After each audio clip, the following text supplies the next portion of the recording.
The political situation in Nigeria. Let's see what's on board.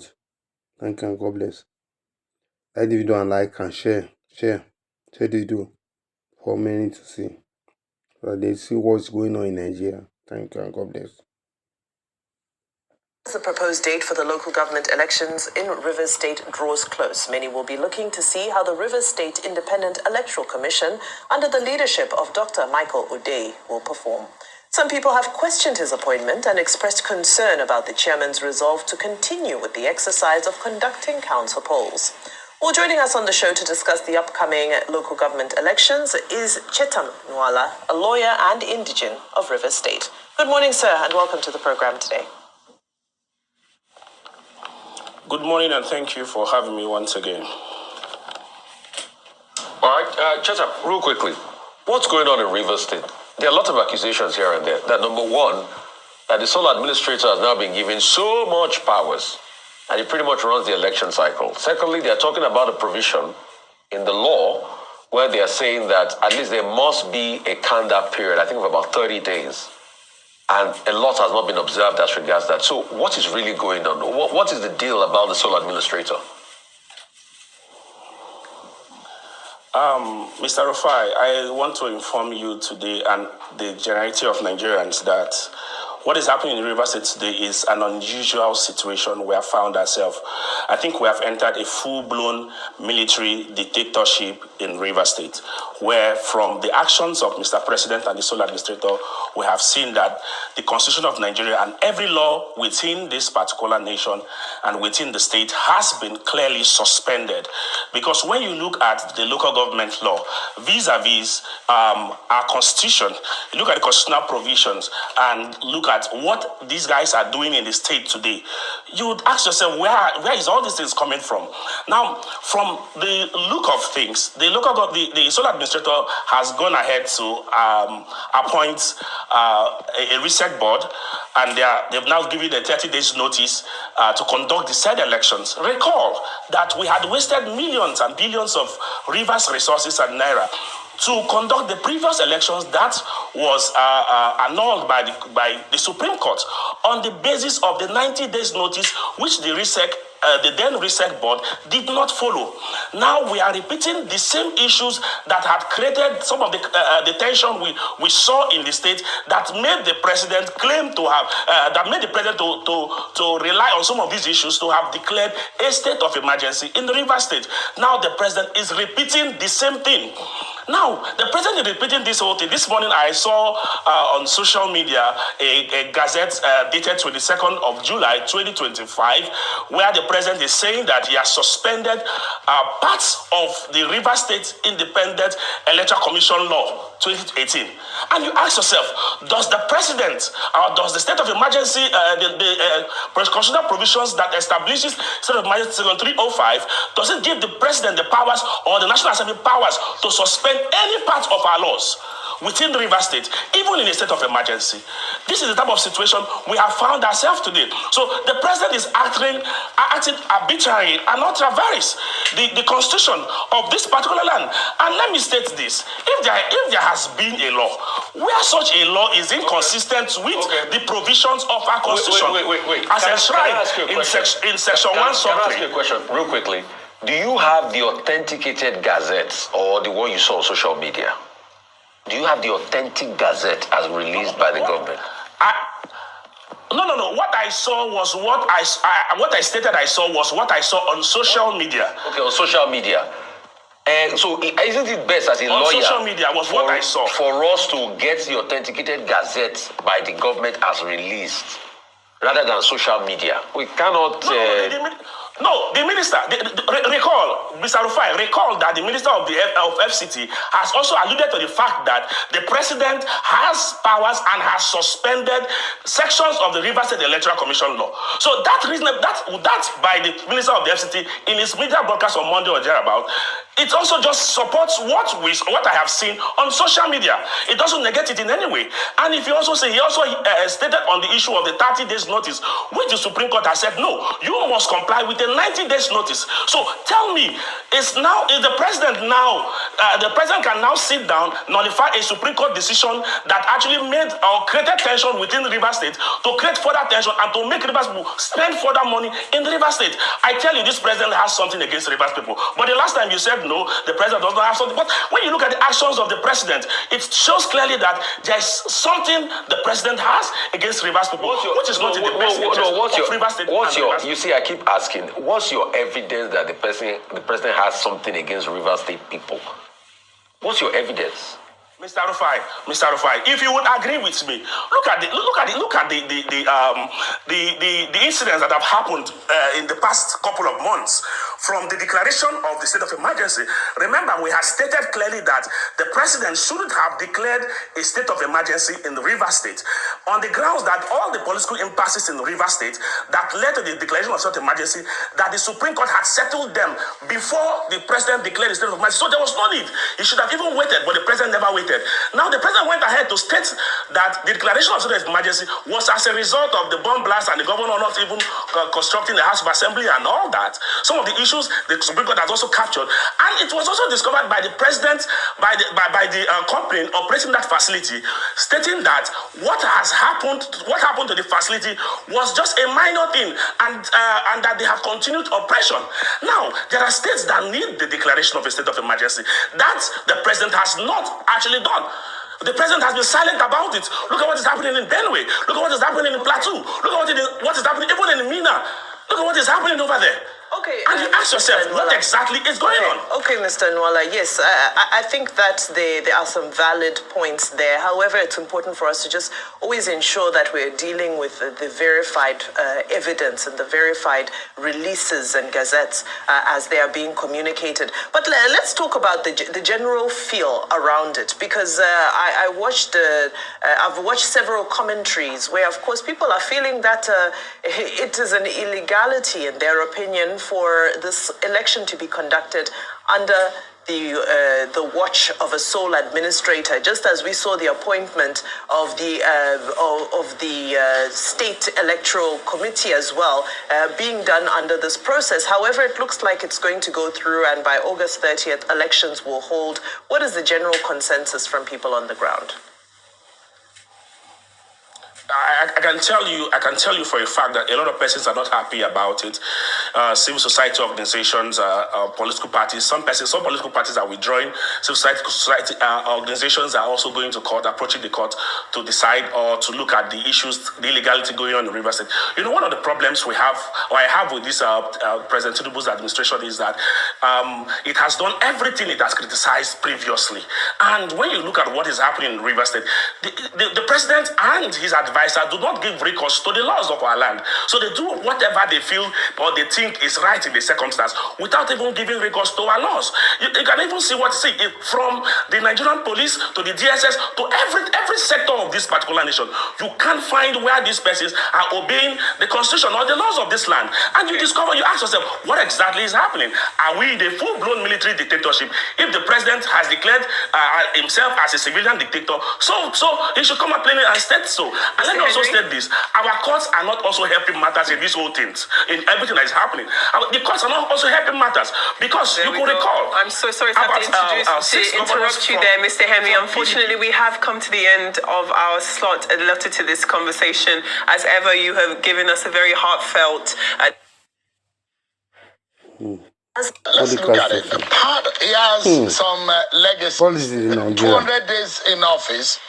And you can look at several things that he did. And in the last 60 years or so, since independence, the time Murtala went in office is one that was regarded as one of the most decisive for any leader that's led this country. You look at issues relating to anti-corruption, civil service restructuring, creation of state, relocation of the federal capital, review of the third national development plan, the foreign policy, transition to civilian rule. He had all of these bold initiatives and plans, but he was assassinated, and he couldn't continue with all of that. But let me pick on the issue of anti-corruption. In 1975, Muritala dismissed over 10,000 public officials in a sweeping anti-corruption purge and enacted the Corrupt Practices Decree number 38. 50 years later, Nigeria ranks for 145th out of 180 on Transparency International's 2024 Corruption Perceptions Index. What lessons from his style do you think we could learn, glean on anti-corruption work and can still work in today's Nigeria? I think what's failed and what in do this you country think has is failed? Upbringing. The truth is, many people that you have in public office today were simply not well brought up. When I was in King's College in Form 1 and Form 2, we had a class called Civics. And civics was taught by the principal of King's College himself, RSG Agibukema. So from a very young age, you taught certain values. You taught the importance of honesty and integrity. You taught the importance of human rights. It's important to leave a good name. You know that when you go into public office, it's an opportunity to serve. You don't go into public office in order to make money. Now, many of the people that have assumed office since then simply did not have that upbringing. They did not have that training. And many people go into government for the wrong reasons. You do not go into government to make money. If you want to make money, you become a businessman. Aliko Dangote is the richest man in Africa. He has never been a commissioner or a governor or a minister. So I think the entire value system of the country has been eroded. We have been ruled by people who have no values, people who come from, they have no names behind them, and they have no desire to leave a name after them. These are people who define themselves by what they own, how many houses they have, how many private jets they have, how many billions they have in bank accounts, and they think that is something. It is not important to them that people look at them and they only see thieves. They see criminals. They see people who have taken away the Commonwealth. It is simply not important because for them, the values do not matter. So I think we need an entire regeneration of values. It is not about one person. The president or the governor or a minister cannot on his own change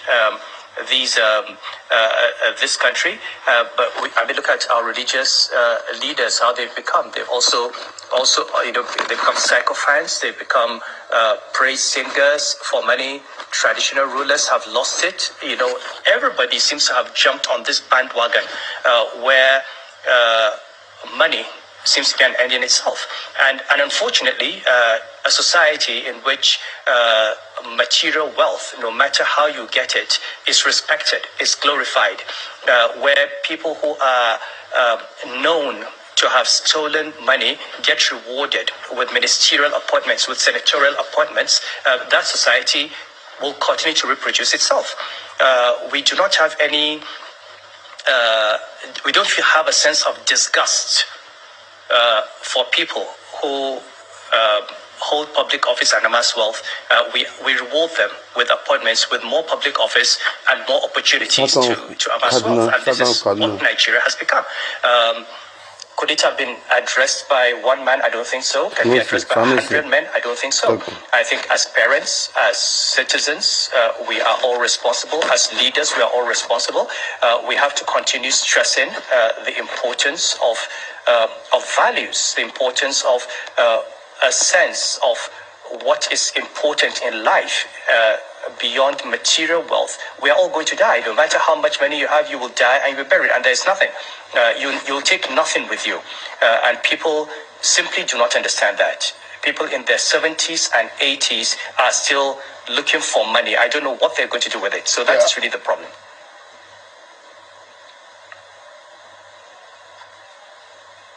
So you look at it, there are ways that other countries of the world, like China, And perhaps I'm personally not suggesting whether or not Nigeria should go in the way of China in fighting corruption.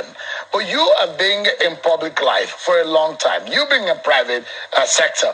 You know that civil service is a major problem when it comes to aiding and abetting corruption in this country. There are those who say you can't steal money in government without the help of the civil servants.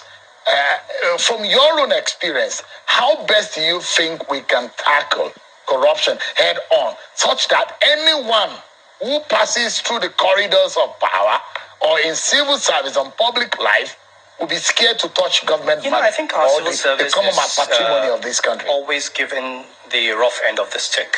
At the end of the day, when you have so emasculated the civil service and placed the civil service under political control, politicians destroy the civil service.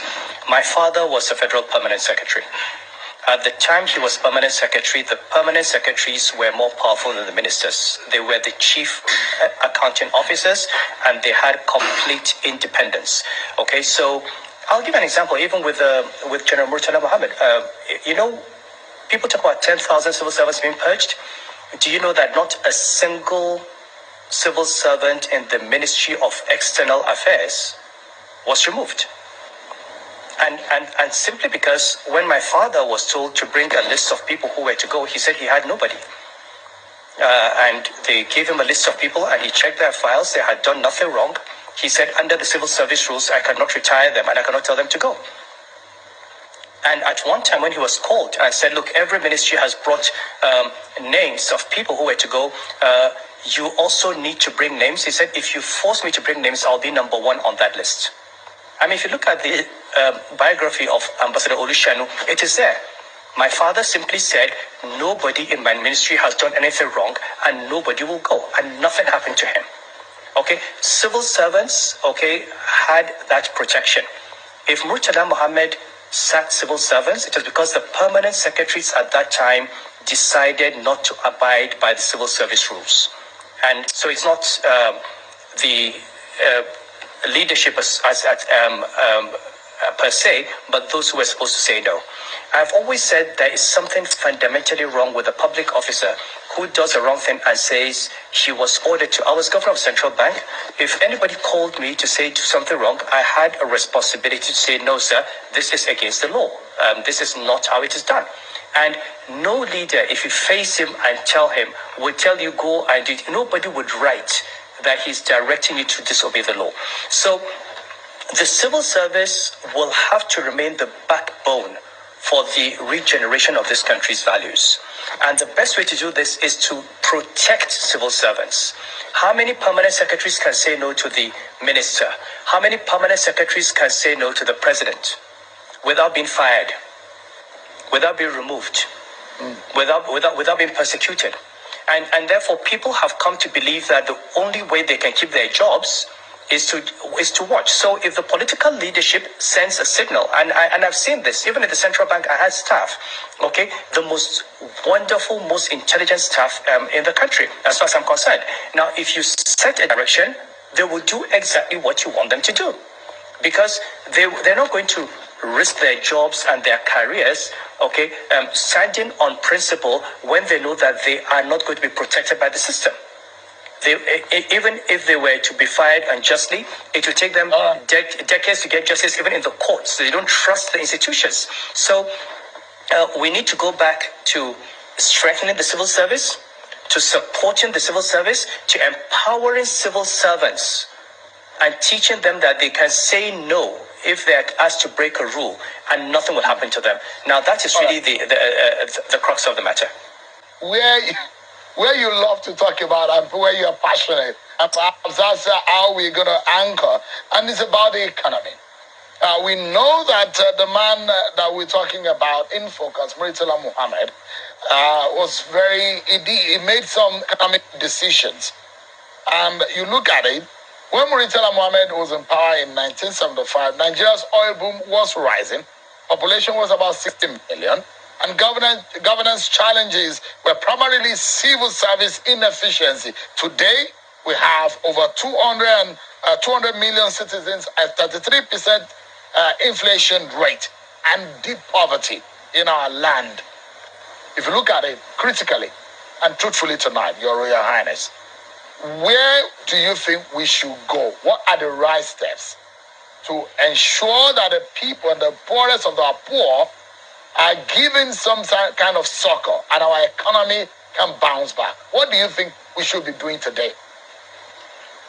Well, I mean, look, I'm known to have spoken for a long time on the economy and to have warned over a decade ago that this is where we're headed. I don't think anyone who studied economics is surprised that Nigeria is where it is today. We spent decades pursuing policies that were destined to bankrupt the economy. We refused to listen. Every argument, every rational argument against the path that we're following was met with resistance. Those who controlled the narrative were the beneficiaries of this system of rent-seeking. And therefore, anyone who was seen as a threat to that system was a target. Okay, I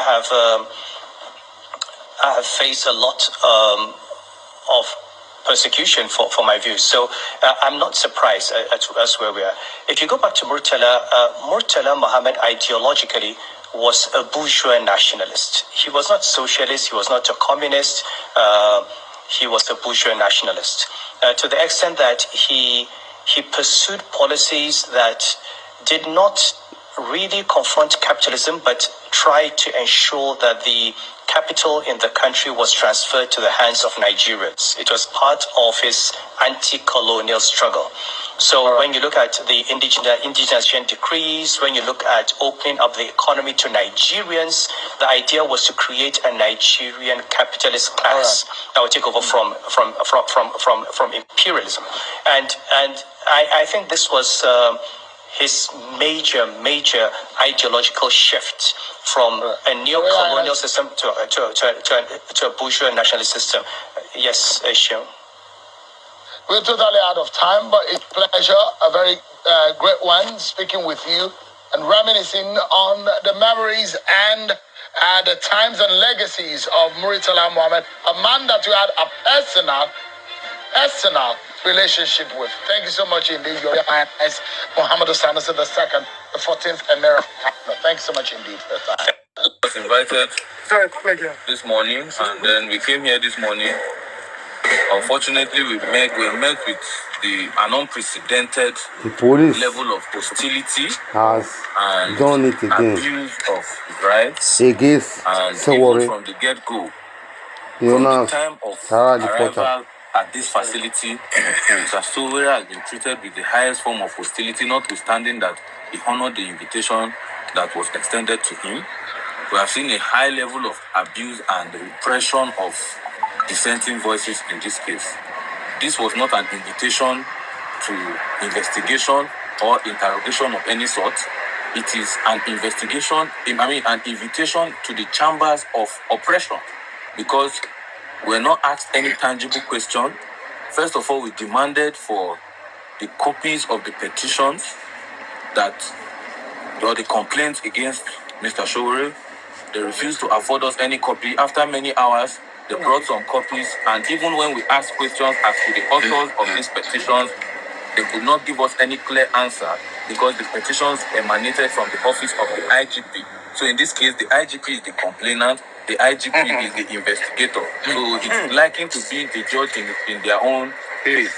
And while we're here, still waiting for substantial questions to be extended to Mr. Sowore for him to provide answers, whoever is purportedly investigating this matter, if it is an investigation, surreptitiously went out and claimed to have obtained an order to remand Mr. Sowore. We have asked to see a copy of the said order. Black market order. But he has refused. This Fakorede, he has refused to show us a copy of the order. His old car. And now he has asked that I be brought to his office, different from this office, before he can show me a copy of the order. And we asked him that as parties and as persons representing Mr. Sowore, as lawyers representing Mr. Sowore is entitled to a copy of the said order directing that he be remanded. We as his counsel were entitled to a copy of the order, but he has said he is not going to give us the order. So he's saying he's going to show us the copy of the order for the purpose of citing, which is the only option we have, and we want to even see if indeed there is an order and where the order is emanating from. So that is where we are going. But for now, they have concluded that they are remanding Mr. Sowore. Where are they remanding him? Any facility? No information as to that, but we are sure that they intend to remand him. Prosperity, not just for us, for the next generation of our country. As a matter of fact, I visited South Africa when I was deputy national chairman of our party and went to the ANC headquarters. And that party, the ANC, is an institution, unshakable institution. It's unlike what we have here today in our country, where one man can be in several political parties and at the same time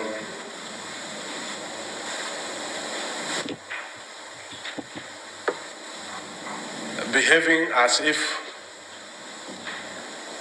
that is the norms. It is not.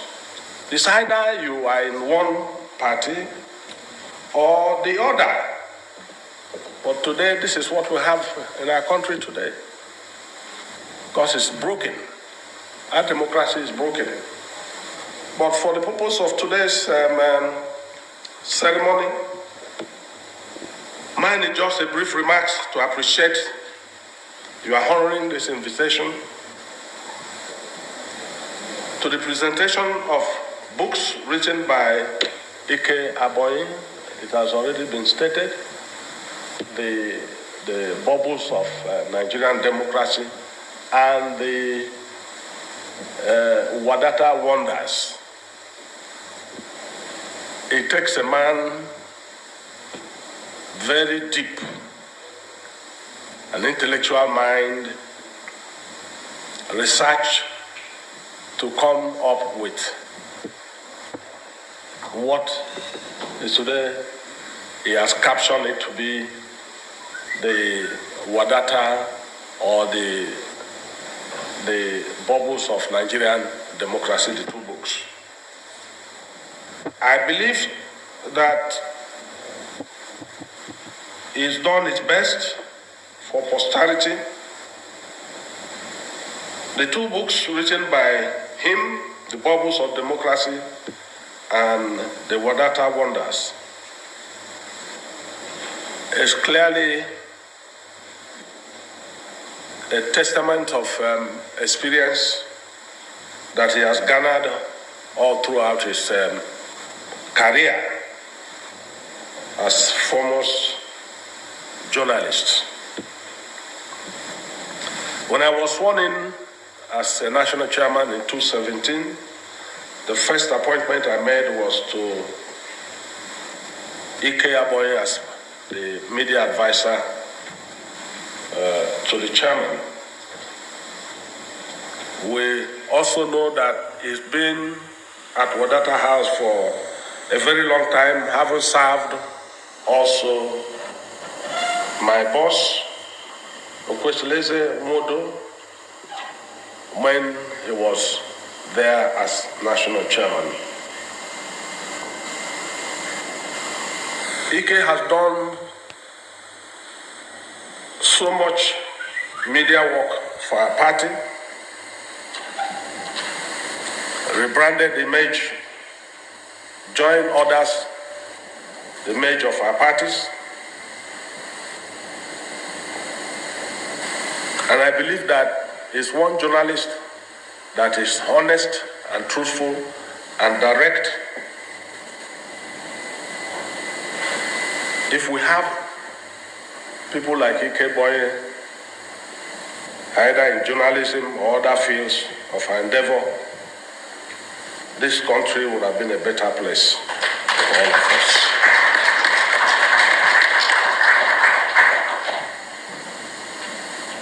And therefore, it is very significant that we all are here gathered together to honor not only him, but for us to brainstorm and see a way forward, not only for the political party, but for our country.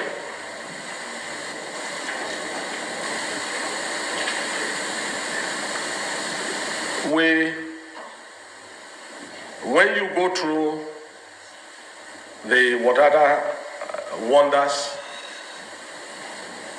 several chapters, as I went through, some of them I don't agree with him, but he has his own opinion. He's a man that must tell the world what he has seen and also reflect on his experience while he served there. And so we can't always agree, but we can agree to disagree and agree or disagree to agree.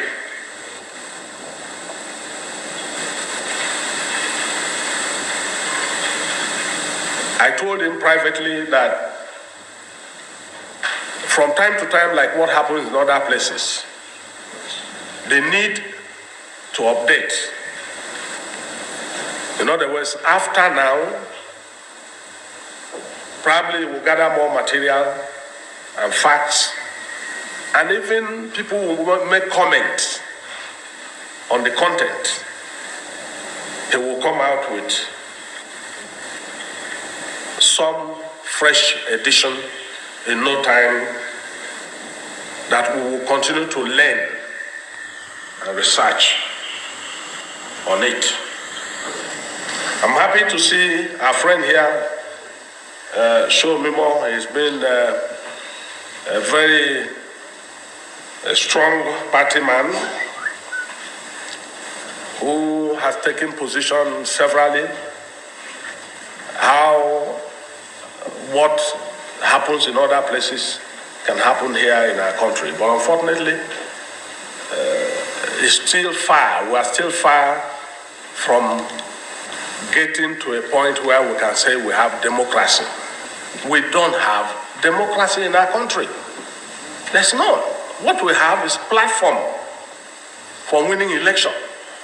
And after that, people just, we don't have. Our country is gradually moving in the wrong direction to a place where you can say, Nigeria is on the verge, or Nigeria in liquidation, presided over by Bola Tinubu.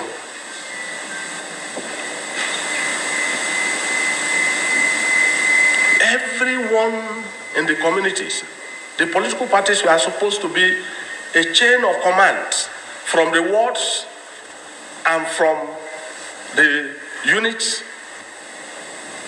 The same way you conduct the election, the same way the information will flow. What is happening?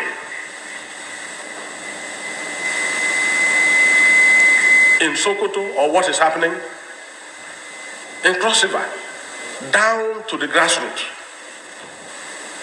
That mechanism where information can free flow from the political party, even if they are a ruling party, that is their major task. And let the president have those information, not on propaganda. I believe that until we establish a proper democratic political parties where people will stay 30 years, 40 years, 50 years, as the case may be, build, reconstruct,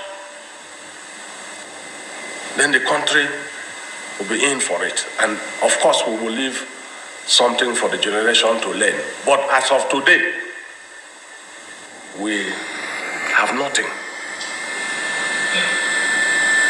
We are just a country trying to, in the wilderness, to look for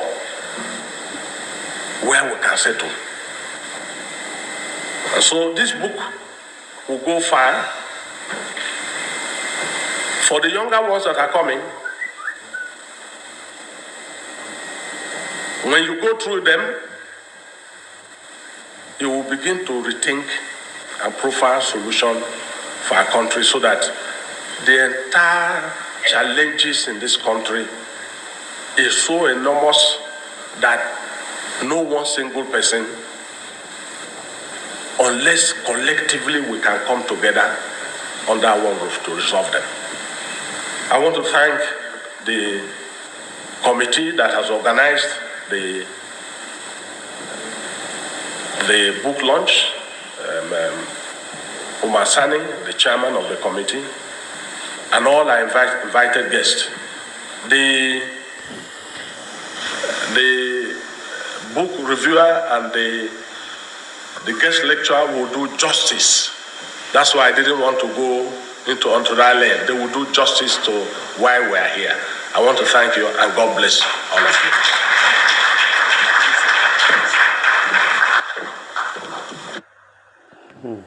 President of the African Democratic Congress and former Minister of Police Affairs, Alhaji Adamu Waziri, said the President Bola Tinubu administration was, and I quote, a disastrous catastrophe that had performed worse than the much maligned government of former President Muhammadu Buhari. Waziri expressed deep concern over what he described as Nigeria's steady descent into economic hardship, insecurity, and national disunity under Tinubu's watch. Now, of course, we have seen the downpour here in Lagos State. It's across the nation, and unfortunately, it has devastating effects for most Nigerians who are already living hand to mouth. It has devastating effects. Prior to this time, there were 4 warnings that it was going to rain. And we saw those 4 warnings. The question is, what did the authorities do? In Lagos, for instance, I keep speaking up for my people in Ijede. Okeletu, those axes, Iberibe. Where are the drainage facilities? There's a video making the round about even somewhere that was newly constructed that the drainage were falling apart. So the question we should ask is, yes, Commissioner Tokubo, you're doing your very best, which we acknowledge sometimes, but we also will say you can do a lot more. Where are the drainages? We can blame people all we want that, their malfeasance is also a problem and their activities, environmental activities like throwing dead in the drainage ways and things like that. But where's the drainage system? Where's the city planning? Even in the eyebrow urban areas, where are the planners? So we need a holistic review of the environment. I'll give you an instance. Around Kayode Abrahams, for a couple of weeks, they said they blocked a particular channel. That place was always flooded until they opened that channel. We thank God it's not the case of the Lagdo Dam any longer. But it is just man's response to nature. So what are we doing as regards that? And I think that's the big question. So we're having another flooding alert in 19 states of the Federation. I hope we will not come here and tell stories afterwards. Secondly, I want to talk about this housing project. I'm really excited because we have a very big housing deficit in the country. In fact, I was listening to a real estate expert churn out a report that was talking about the fact that in Lagos alone, we've got close to 3 billion or more than 3 million housing deficit. So when I see blocks being built, I'm excited.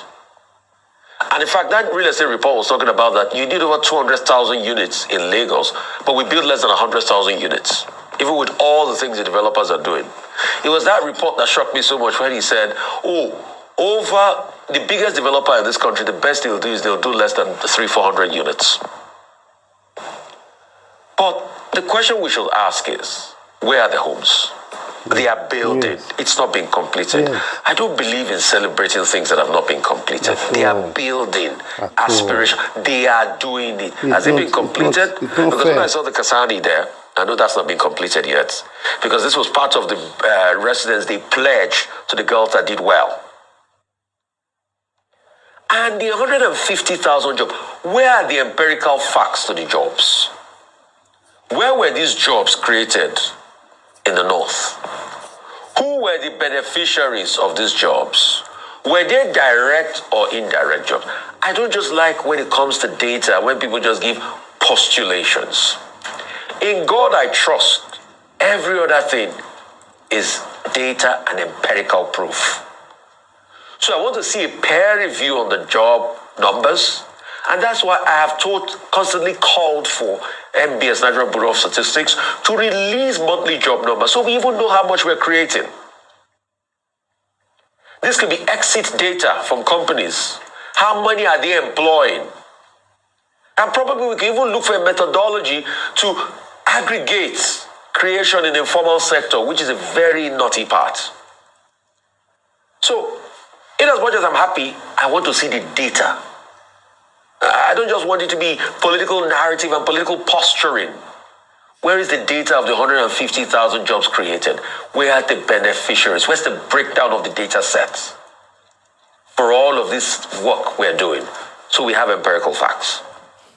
Thirdly, this back and forth of political parties, of what I call Bensism politics.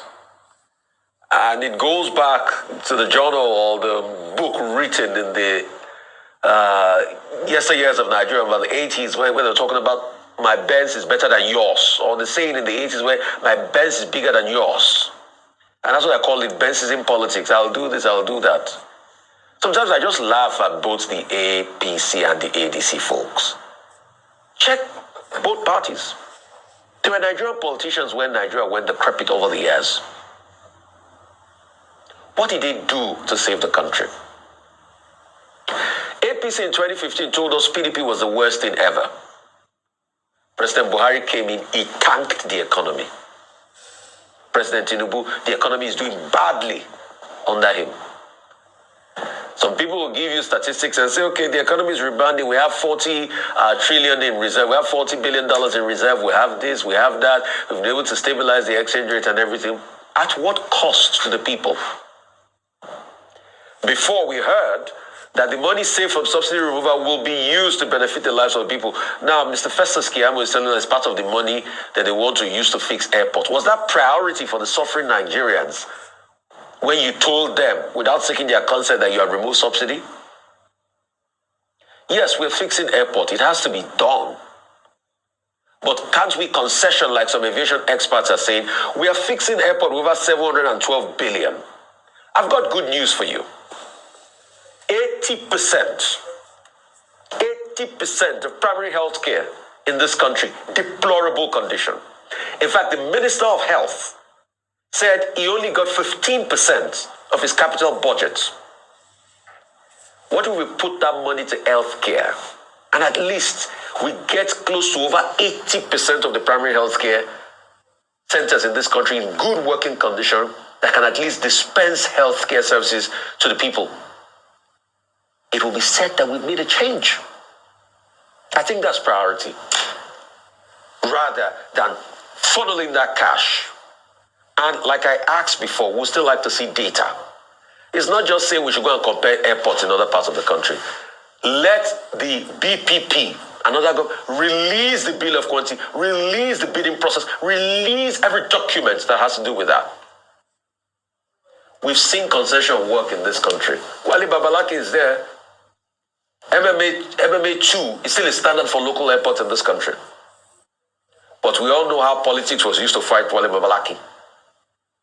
Okay. Rather than doing all of that. So let us introspect. That's all I'm saying this morning. Okay, the main point to be made, and I guess we'll pay attention to this, is that with regard to Ahmed Musa Dangiwa, who is Minister of Housing and Urban Development. He was speaking at the Ahmadu Bello Memorial Foundation, where the major issue was the allegation, the accusation, the argument that President Bola Ahmed Tinubu is not doing enough for the northern part of the country that gave him 64% of the votes, over 5 million out of 8 million votes in the 2023 election. And the over 60 persons who were sent to that forum to engage with the North, all of them, including the secretary to the government of the Federation, felt obliged to prove to the audience that President Bola Ahmed Tinubu has been doing a lot for the North. It was in that context that he's an architect, Ahmed Musa Dangiwa, spoke to now say that, in fact, most of the building projects are in the North. To say also that over 100 home projects have been provided, over 105 slums have been upgraded, over 150,000 jobs have been created in the North, to show specifically President Bola Ahmed Tinubu's commitment to the North. However, the footnotes, which are the important editorial points in my view. One, President Bola Tinubu doing housing projects in the North is not doing the people of the North a favor. Chapter 2 of the Constitution recognizes the fact that, look, whether you are Fulani or Hausa or Ejagam or Ibibio or Yoruba or whatever you are, the government has a responsibility to ensure your right to shelter. So if President Tinubu is providing opportunities in the northern part of Nigeria, he's doing the right thing. So it's not as if it's something you come and you beat your chest all over. In fact, what the Northerners are saying is that they want him to do more. They want more houses in the North, because the right to housing is a fundamental, constitutional, the UN will say, a basic humanist right. Now, as for APC governors telling ADC that you are not doing, you cannot do more than us, and then former Minister Adamu Waziri saying that Tinubu is a failure. If Buhari was a failure, Tinubu is a disaster. That's irrelevant talk. I'm not interested in that. If we're going to discuss some other issues, I would like, as a journalist, more to focus on a more important topic that is relevant to the journalistic community, which is the departure yesterday at 9:15 p.m. of Dr. Amindat Doyinsola Abiola, former managing director, editor-in-chief of the National Concord newspaper and all of that. Now, what is that other story? The Federal Ministry of Environment. And it is as follows. I made a point yesterday that, look, the Nigerian government will tell people and say, okay, there's going to be flood.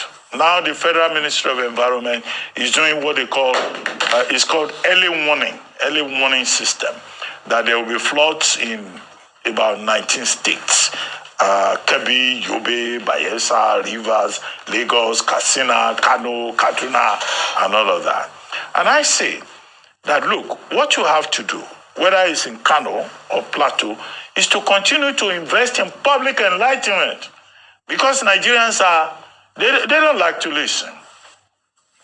When they tell people that Harmattan is coming, they will refuse to wear warm clothes. When they tell people that flooding is coming, they will say, no lie, we have lived here all our lives. Let that flood come. What I'm saying, basically, is that we cannot give up on public enlightenment. We cannot, on a yearly, perennial, recurrent basis, have a situation whereby you have a citizenry that does not listen to science. So the people who have now been advised that there will be flooding very soon, I think they should listen to government. I think that within the next 5 days, they should take precautions. Because to commit suicide willingly and willfully is an offense within the purview of the Nigerian Constitution. You are not allowed to see danger coming and you go and kill yourself. And then at the end of the day, we will sit here every morning. We will be saying, come and assist them, come and help them, and nobody should die. No, the average Nigerian citizen too should, embrace the reason to live. And not say, oh, what are they talking? This is my father's house. I will not leave the house. We have had, there will be flooding in the next 5 days in 19 states. Please, it's better to remain alive. Eba is sweet. Afang soup is very good. Not to talk of Edikaiko. So if you want to continue to enjoy Afang and Edikaiko and Afianfere and vegetable, please stay alive. Take precautions. Absolutely. Very well said. I think another important part of the conversation that needs to be had is what is the performance of our ecological funds? When you... Thank you all for giving him a rousing welcome. Okay. Mr. Peter Obi did not come here alone. He's someone that moves with those around him. Aisha Yusufu, you know her. Let me... my own indications that I have to see him. All I can assure you is that as part of it, I support the publication, and Ike will hear from me today. Mine is just for me to say congrats to Ike for writing this, and all other people who were part of them, part of their team, to write more so that other people can read. We're all listening to what is happening. We're all working hard to build that new Nigeria where we're going to have political parties that will outlive us, that is organized, that will be bigger than the government. Because as it is narrated here, we now have a situation where those of us who are fortunate to be in government have helped to win the party. So let us hope that one day we have parties that will be bigger than government, that will run the way parties are run in other nations of the world, and that will be law-abiding. So I thank those who are writing, and I assure you, let us remain committed to building that new Nigeria. Thank you. Let me take you back. My name is Maritina from Arise. Let me take you on this. So we see that Aboyi has been able to gather politicians across party lines, and the issue is always about the decay within the PDP. I mean, which is also a party that you had even, come out from. It's not just a decay within the PDP, a decay within the society. Okay, so let's see, because it's not the PDP, it's not isolated from the society. A decay within the society. It's a very simple thing. It's the cumulative effect of leadership failure over the years. Simple. It's by the choices you make. What differentiates a successful nation and a failed one is the choices you make, your priorities. Are you investing in the critical areas of development, health, education, and pulling your people out of poverty? Are you doing the right thing? It's a simple thing. Well, I think Ike is a damn good writer. He's provoked some conversation. We think and reason it. But I think the most important thing they said, and I think others who are there also have to learn, is that for you to build sustainable long parties, you have to have the discipline to stay to build your party. You cannot be the ones who hop from one platform to the other and then still be the same one who wonder why you're not building political parties that last. All of those parties that have lasted so many years, they lasted so many years because whatever the situation that they were enduring or they were facing, they understood that the responsibility of leaders is to build, to reform, to stand and repair in view that they are building a platform that can be passed on. Almost every other country in the world, their parties are 100 years and over. We cannot be a nation that insists that every election season you need a new platform. Thank you very much. Thank you. Yes, I stood in for His Excellency Senator Bala Abdulkader Mohammed, Governor of Bauchi State, who doubles as chairman of the PDP Governors Forum, who himself is a journalist. And so this function that has the role of the PDP in the democratization process of this country in the last 26, 27 years, even if he was not to come here leading the PDP today, he was going to be here as a seasoned journalist before venturing into partisan politics.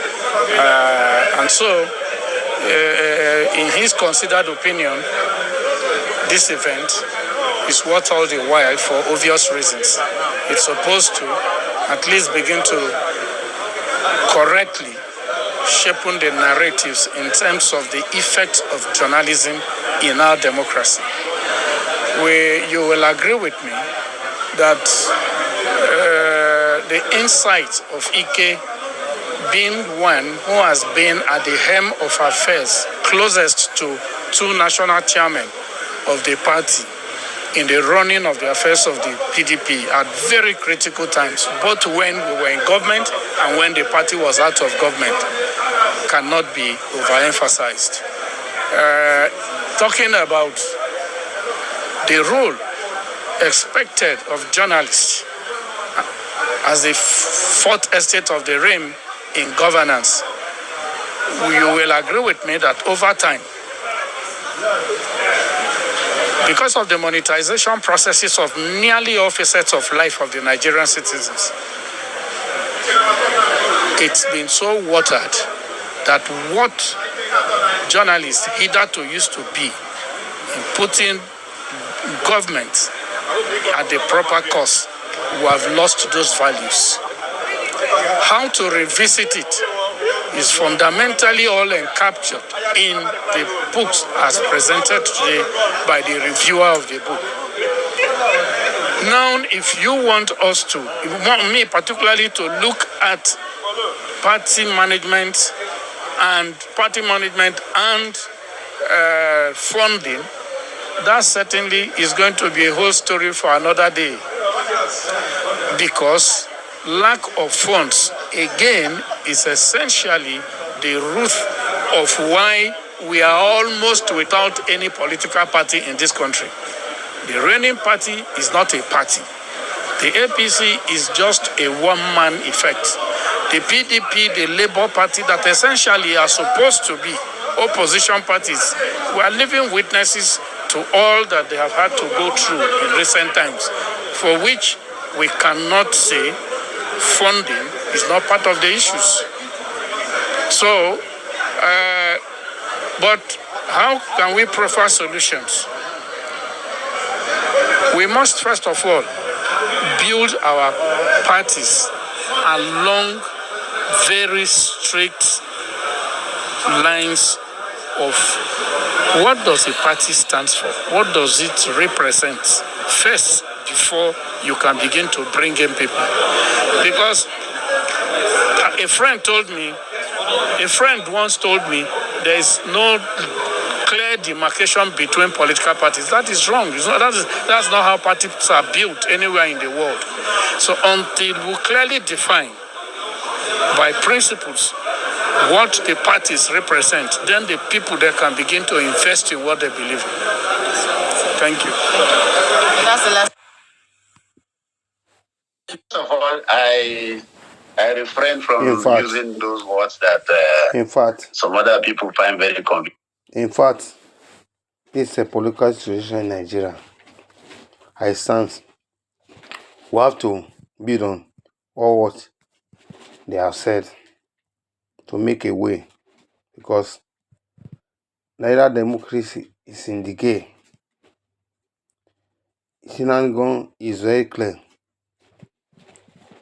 because in the other part of the world, parties or politics It's not a place to gain, a place to serve.